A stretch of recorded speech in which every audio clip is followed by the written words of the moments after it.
First, last week I was joined by Thomas Lingard, the Global Sustainability Director of Unilever, who we thank so much again for joining us. Thank you. Thanks for having me. It's great to be with you all today. I have so many questions I'd like to ask you, so I'm just going to dive right in. We've all heard so much about the IPCC's sixth assessment report, which came out last month. I'm wondering what your take is on the findings of the report and specifically what they mean for business. Yeah, well, look, I think everybody, saw the headlines when that report came out, and many of us have been following those reports, for years as the IPCC has done its critically important work. And I think we could maybe have predicted the direction of travel, because every time we get one of these reports, we learn that it's even more certain what's going on. It's happening even faster, and it's definitely caused by human interactions with the environment. And so I suppose I was maybe less taken aback than many others, but it is certainly a massive wake-up call for the last remaining people who are not on the bus on the climate emergency, in terms of really getting going with taking the action that we need to take. I regretted a bit, there was a lot of doom and gloom. You get a lot of doomism around these reports, that it's all too late, there's nothing we can do. We absolutely don't think that's true. We think there is a window to act. We can still keep the 1.5 degree temperature rise in check, but we do have to all move now, and we have to do things that we haven't been doing in the past. So it was a wake-up call for anyone still sleeping, and further incentives to get going for everybody else. Absolutely. And I love what you're saying about this positive outlook, about how we still have time to act, and looking ahead to the next big milestone here, COP26 in Glasgow, the meetings that will be happening there. Unilever is actually the principal partner of COP26. I'm wondering if you can tell me a little bit more about what that means for Unilever. Yeah, for sure. And, we've been participating in COPs for many years now. And COPs are so important because they are the political meetings where world leaders get together to try and forge a path through on this tricky issue. And I think if we learned anything about climate change, is that it's not just an environmental issue. It's a political issue about how we transform the way our societies run, where we get energy from, the sorts of things we tax and don't tax, and incentivize how we get governments, businesses, civil society to work together in this enormous transition that we're all trying to do.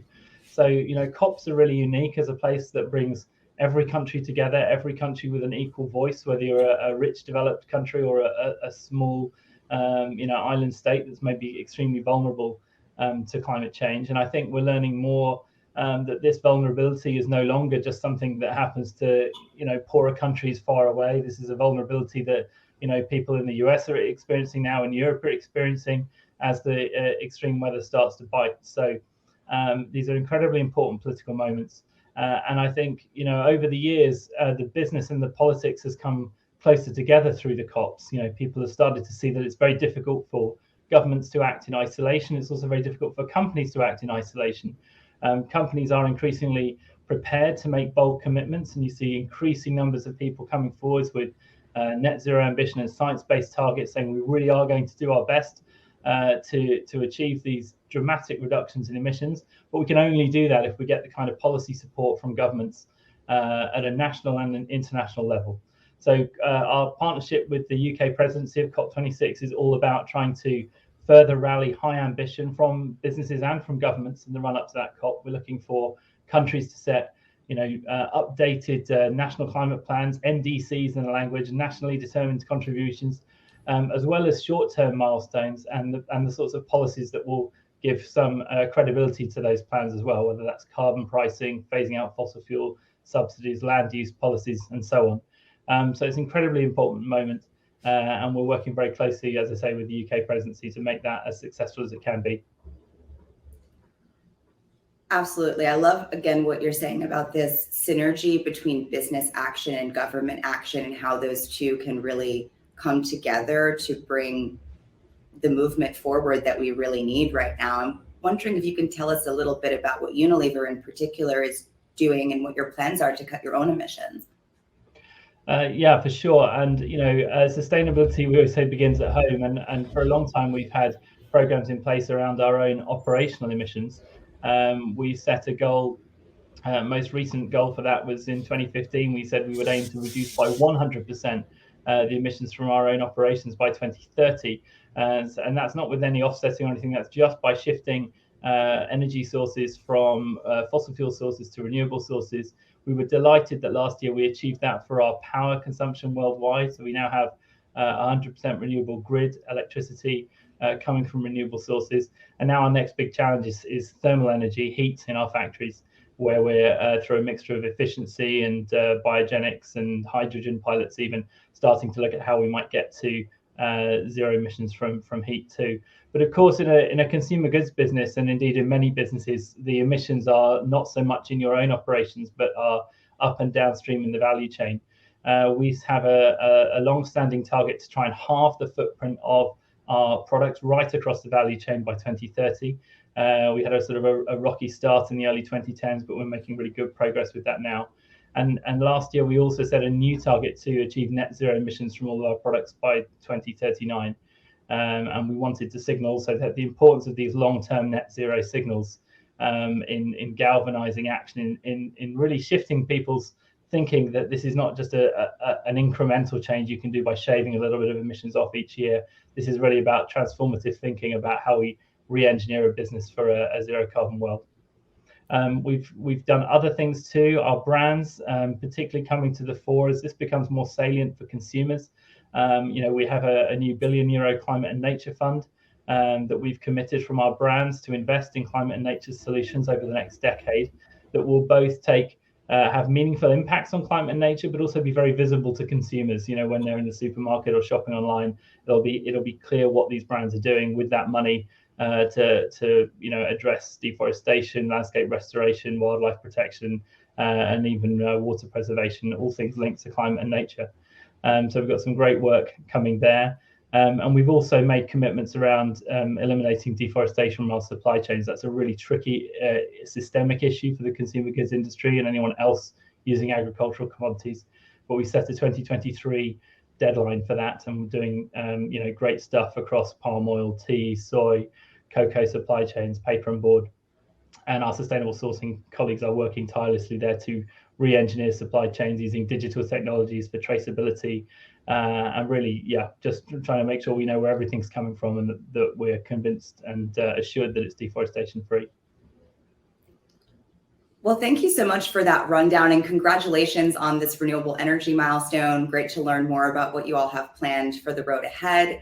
But as you mentioned, COP26, where we're looking at now, is really, it's all about governments coming together in a unique way to hopefully promote stronger climate policies. And we know that Unilever is also very active in this area, really using your influence to advocate for climate-friendly policies at the government level. I'm wondering if you can tell us a little bit more about this as well. Yeah, I think, this has been, again, a really important area for us. We've been active in the policy space for a number of years, primarily at the COPs and in the international fora. But I think post the Paris Agreement, we have the framework now, and what we need is to see the ambition from individual countries, to see that the international ambition and the agreements that the Paris Agreement represents is translated into national policies, frameworks and plans. So we've been doing great work with our teams all around the world in different national capitals, briefing them on climate policy and getting them ready to engage with national governments as we head towards COP26. That work is underway. It's really about getting into some of the policy specifics. Carbon pricing is one that's often talked about, but also removal of fossil fuel subsidies, forestry programs, and emissions trading regulations, and so on, are all going to be very important for driving the shift at the speed we want to see it. Very important area. I think it's an area that companies often find hard. The policy engagement piece, I think it depends where you are in the world, but many companies don't want to stick their necks out, particularly if you have a situation where climate is politicized at all, and it can be a tricky issue to speak out on. But we're encouraged that we're seeing more and more people saying, well, look, we can't be silent on this any longer. We can't not raise our voices as businesses. This is now a business issue. This isn't a case of a political belief or a moral issue. It's a business issue that unless action is taken on climate change, our business is going to suffer. It's just straight economics at this point. And I think we're seeing people pay much more attention to the role of trade associations and lobbying. How much money is flowing into different organizations, what positions they're taking, what impact that's having on the policy. Brilliant work from NGOs like Influence Map are starting to really trace which organizations are kind of leading for climate action and which are holding it back, and which companies are attached to those. And we're very supportive of the work that groups like that are doing to shine a spotlight on some of the negative policy influencing that goes on, as well as the proactive stuff that companies like Unilever are trying to drive. Absolutely. I would definitely recommend our audience check out some of the work that Influence Map has done on this. There's really a lot to be learned there, just in terms of what's happening now and where we could be headed.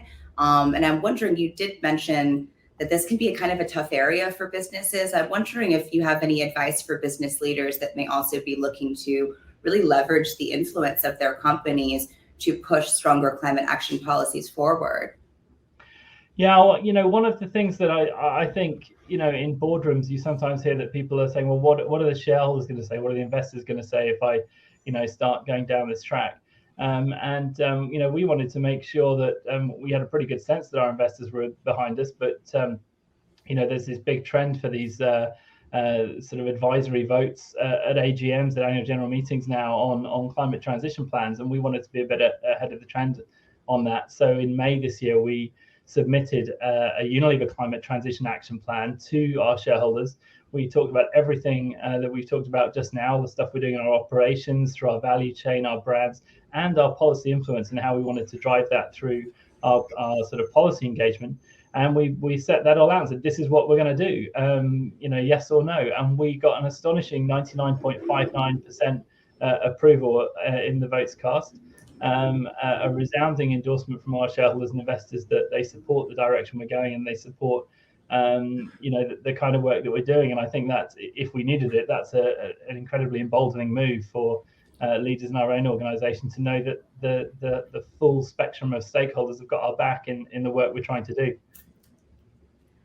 That's really a powerful finding, and I would say that it's encouraging for others out there to hear that maybe if you are going to jump into the fray on some of these issues, that it might be friendlier than you might imagine. And that's great to know. But as we leave our audience here, I'm wondering if you have any other thoughts, just if there's one thing that you might want business leaders out there to know about the urgency of this moment we're in right now, leading up to COP26 and beyond, what might that be?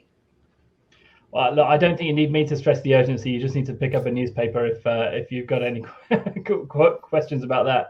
I mean, the one thing I would say is I think people massively underestimate their influence as leaders, as business leaders. And you don't have to be the CEO to be a business leader. You can be at any level in the organization. But the power that organizations have, not only through their own operations, and I think that's where people have been focused. But to speak out, to empower employees, to educate, to involve investors and other stakeholders, to speak to policymakers. That, as I said at the beginning, this isn't so much an environmental problem as a socio-political one now, and every business has agency in that context. And I think we need to see more activism from businesses and people in business, because they can bring a really pragmatic point of view to how this transition can happen. So I think some optimism that we can do this, and some pragmatism from the business community of how we're going to make it happen.